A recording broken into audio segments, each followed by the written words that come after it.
नमस्कार. तर पिंगा ग पोरी पिंगा या मालिकेच्या आजच्या भागात आपण पाहणार आहोत की वल्लरीने पोलिसांना बोलावून घेतलेलं असतं. आता पोलीस आलेले असतात आणि ते वल्लरीला तिची ओळख विचारतात की वल्लरी मनोज भांबरे तुम्हीच का? तेव्हा वल्लरी सांगते की हो मीच. तेव्हा पोलीस विचारतात की हुंडा घेतल्याची तक्रार तुम्हीच केली होती का मॅडम? यावर वल्लरी सांगते की हो, गुन्हेगारांना आम्ही शेजारच्यांकडे कोंडून ठेवले, ते निसटून जाऊ नयेत म्हणून, तुम्ही तिकडे चला असं म्हणून वल्लरी पोलिसांना घेऊन जायला लागते. तेव्हा वल्लरीची सासू खूपच घाबरून जाते आणि वल्लरीला गयावया करायला लागते की वल्लरी ऐक ना. मात्र वल्लरी काही ऐकत नाही. तर इकडे मनीषाची सासू आणि मनीषाचा नवरा अरुण यांना पिंगा गर्ल्सने बेडरूममध्ये लॉक करून ठेवलेलं असतं आणि ते दोघेही खूपच घाबरलेले असतात आणि दोघेही ओरडत असतात की आम्हाला बाहेर काढा, आम्ही काहीच केलेलं नाही आहे. तेव्हा प्रेरणा बाहेरून म्हणते की काही केलेलं नाही आहे ना तुम्ही, मग कशाला घाबरता, मस्त एसीची हवा खात बसा ना. तितक्यात आता तिथे वल्लरी पोलिसांना घेऊन येते. आता वल्लरीची सासू घाबरून इकडे तिकडे बघायला लागते आणि प्रेरणा, तेजा आणि मिठूला विचारायला लागते की कुठे आहेत माझे जावई बापू आणि विहीनबाई? तेव्हा तेजा सांगते की त्यांना ना आम्ही आतमध्ये कोंडून ठेवलं, त्यांना एसी हवा होता ना तुमच्या जावई बापूंना, त्यामुळे आतमध्ये बसले एसीचा वारा खात. तेव्हा वल्लरीची सासू रागाने म्हणते की तुमची हिंमत कशी झाली माझ्या माणसांना अशी कोंडून ठेवायची? यावर प्रेरणा वल्लरीच्या सासूला म्हणते की हो काकी, तुमच्याच लेकीला जे लोक त्रास देतात त्यांचीच तुम्ही बाजू घेऊन आमच्याशी काय भांडताय? यावर वल्लरीची सासू म्हणते की माझ्या लेकीचे सासरचे लोक आहेत ते तुम्हाला बघून घेईना मी, असं म्हणून ती प्रेरणा, तेजा आणि मिठूला धमकी देते. आता हे ऐकून पोलीस वल्लरीच्या सासूला म्हणतात की ओ मॅडम, पोलिसांसमोर कसल्या धमक्या देत आहेत? डोकं ठिकाणावर आहे ना तुमचं? तुमच्या विहिनीने हुंडा घेतल्याची तक्रार आहे आमच्याकडे आणि तुम्ही दिलात म्हणून तुम्हीसुद्धा तितक्याच दोषी आहात. तेव्हा वल्लरीची सासू खूपच घाबरून जाते. तर इकडे आतमधून मनीषाची सासू म्हणायला लागते की आम्हाला इकडे बोलवून हे करणार होतात का? फसवलं तुम्ही आम्हाला. तेव्हा वल्लरी म्हणते की डाव तर तुमचा होता, लग्न ठरल्यापासून मुलाची बाजू म्हणून किती हुंडा घेतला तुम्ही आणि त्यानंतरसुद्धा थांबला नाहीत. सून म्हणजे तुमच्यासाठी ATM मशीन झाली, हवं तेव्हा हवे तेवढे पैसे घ्यायला. पण आता बस, आता तुम्हाला तुमच्या गुन्ह्याची शिक्षा मिळणारच. आणि ती प्रेरणाला म्हणते की प्रेरणाताई उघडा ते दार. तेव्हा प्रेरणा आता दरवाजा उघडते. आता मनीषाची सासू आणि मनीषाचा नवरा अरुण बाहेर येतात. आता त्यांना बाहेर आलेलं बघून वल्लरीची सासू त्यांच्याकडे बघायला लागते आणि त्या दोघांसमोरही हात जोडते आणि म्हणते की जावई बापू, विहीनबाई मला माफ करा, या वल्लरीला काही अक्कल नाही आहे, तिच्या वतीने मी माफी मागते तुमची, पाया पडते तुमच्या, असं म्हणून ती मनीषाच्या सासूची पाय धरायला लागते. तेव्हा वल्लरी तिच्या सासूला थांबवते आणि म्हणते की सासूबाई, अहो काय करताय तुम्ही? ज्यांना शिक्षा द्यायला हवी त्यांच्या पाया पडताय तुम्ही. तेव्हा वल्लरीची सासू तिला म्हणते की अगं, आपली मुलीची बाजू आहे ना, तुला मुलगी होईल ना तेव्हा समजेल तुला वल्लरी.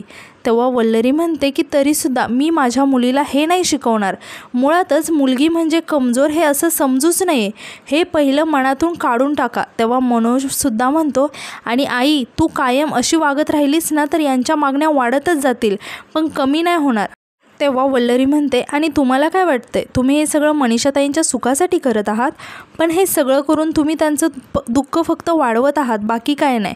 आता वल्लरीची सासू तेजा, प्रेरणा आणि मिठूला म्हणायला लागते की पोरींनो, तुम्ही तरी समजावा तुमच्या मैत्रिणीला, ती माझ्या पोरीच्या संसाराचं वाटोळं करते आणि तुम्ही काय बघत आहात नुसत्या. तेव्हा प्रेरणा वल्लरीच्या सासूला म्हणते की ओ काकी, काय बोलताय तुम्ही?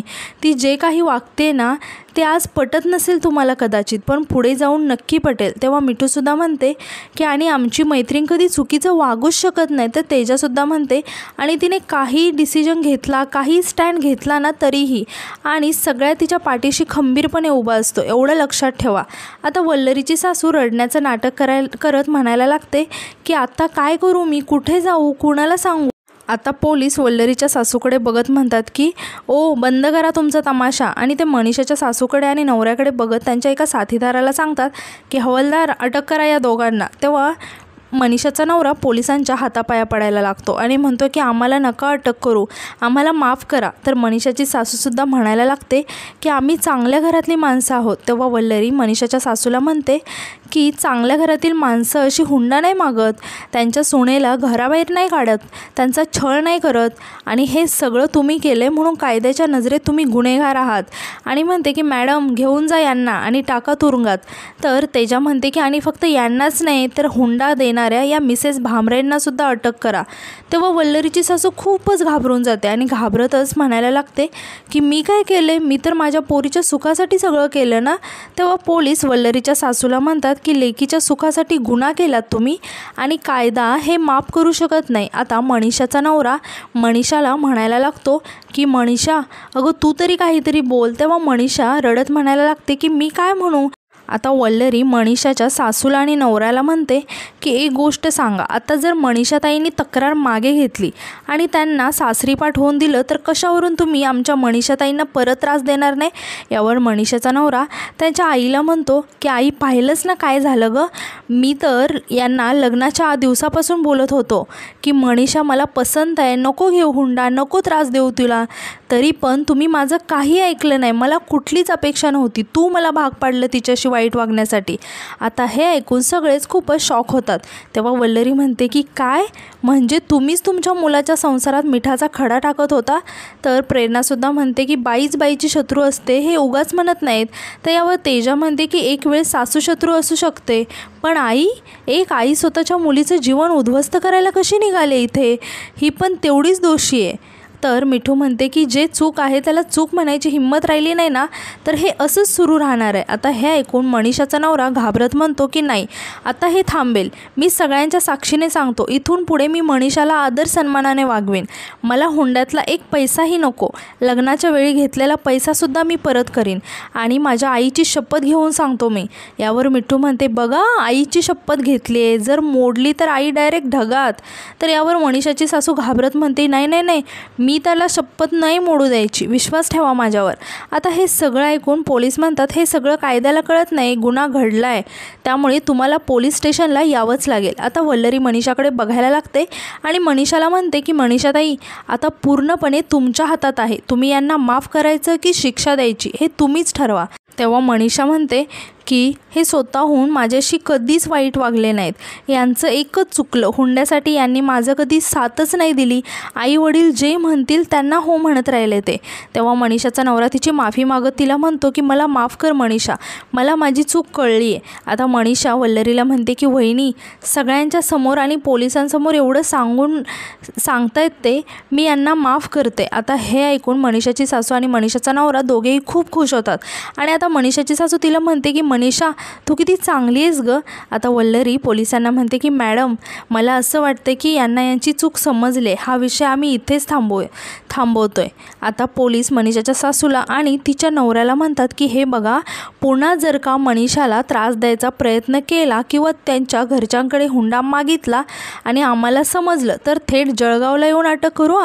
तेव्हा मनीषाची सासू म्हणते की मी सगळ्यांसमोर वचन देते, मी मनीषाला माझ्या मुलीप्रमाणे वागवेन. तर मनीषाचा नवरासुद्धा म्हणतो की आम्हाला आमची चूक कळाली आहे मॅडम. आता पोलीस ठीक आहे असं म्हणून तिथून निघून जातात. आता मनीषा वल्लरीला येऊन मिठी मारते आणि वल्लरीला म्हणते की वहिनी थँक्यू, तू माझा संसार पण वाचवला आणि हुंडा पण द्यावा नाही लागला. आता मनीषाची सासू सर्वांची माफी मागत म्हणते वल्लरी, इंदुताई, मनोजराव, मनीषा, मी या सगळ्यांची माफी मागते. आता वल्लरी म्हणते की एक विचारू का, मनीषाताई आणि जावई बापूंच्या लग्नात आपली भेट नाही झाली आणि तुम्हालासुद्धा एक मुलगीच आहे ना हो, तरीसुद्धा तुम्ही एका मुलीच्या बाबतीत असं वागलात, असं कसं केलं तुम्ही. तेव्हा मनीषाची सासू वल्लरीला म्हणते अरुंधती याची लहान बहीण आहे, तिच्या लग्नात तिच्या सासरची मंडळी हुंडा बघतील अशी भीती वाटते मला. तेव्हा वल्लरी म्हणते हे असंच होतं, एका हाताने दिलं की दुसऱ्या हाताने घ्यावंच वाटतं, पैशाची चटक लागतेच ती, आणि हे सगळ्यात वाईट आहे. या प्रथेमुळे खरंच खूप मुलींचं नुकसान झालं आहे, लोकांना मुलगी नकोशी वाटते. खरं तर मुलगी झाली तर आनंद साजरा करायला हवा, पण लोक टेन्शनमध्ये येतात आणि अशामुळे स्त्री भ्रूण हत्या होते, मुलगी नकोशी वाटते, कलंक वाटतो आणि म्हणूनच सगळ्यांना मुलगा हवा असतो.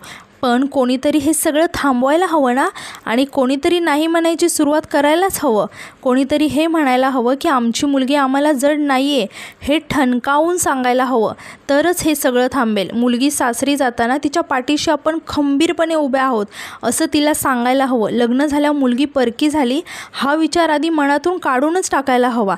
आणि जावई बापू एक गोष्ट सांगू का तुम्हाला, मुलगी जेव्हा लग्न करून तुमच्या घरी येते तेव्हा तिचं घर, गाव, तिची माणसं, नातीगोती सगळं काही सोडून येते तुमचं घर सुंदर करण्याचा प्रयत्न करण्यासाठी.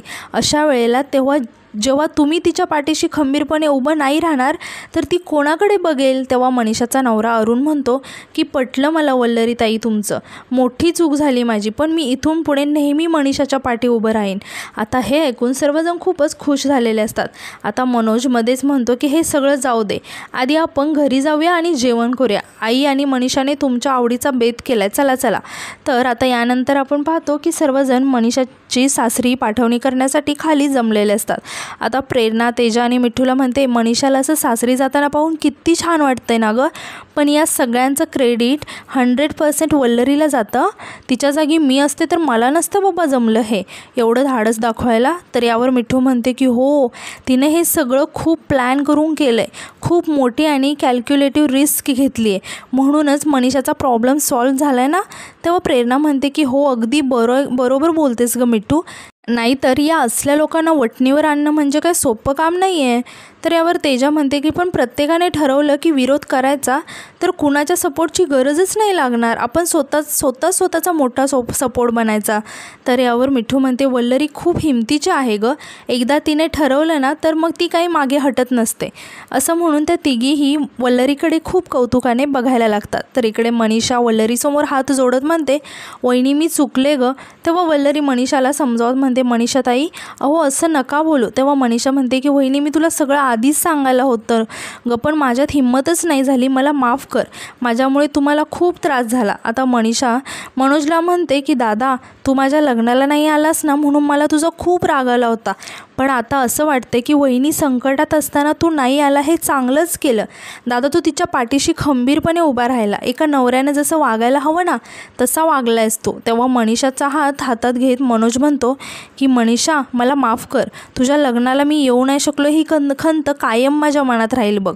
तेव्हा मनीषा मनोजला म्हणते की नाही रे दादा, उलट कुठल्याच पुरुषाला जमणार नाही ना असं करून दाखवलंयस तू, वहिनीच्या चांगल्या गोष्टीत कायम पाठिंबा दिलायस, मला खूप अभिमान वाटतोय तुझा.